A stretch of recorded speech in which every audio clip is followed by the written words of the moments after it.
Tandaan ninyo, kasama ninyo yung nanay at tatay nyo na nag-aaral dito. Paano, sir? Sino bang bumili nito? Sa palagay ninyo, saan galing yung pera ng pinangbili nito? Pinaghirapan na sila.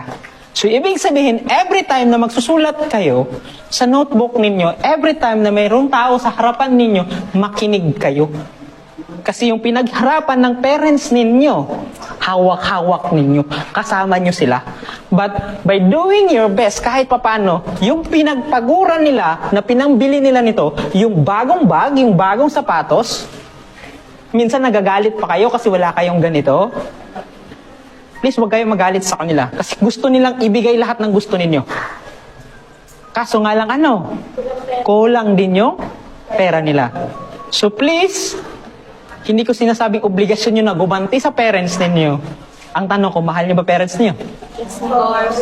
Gusto nyo bang makita yung parents nyo nakatawa, nakangiti? Gusto mo, ma'am?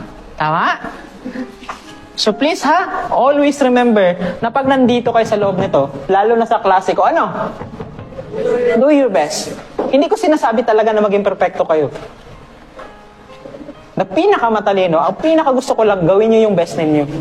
Kung hindi nyo alam, magtanong kayo.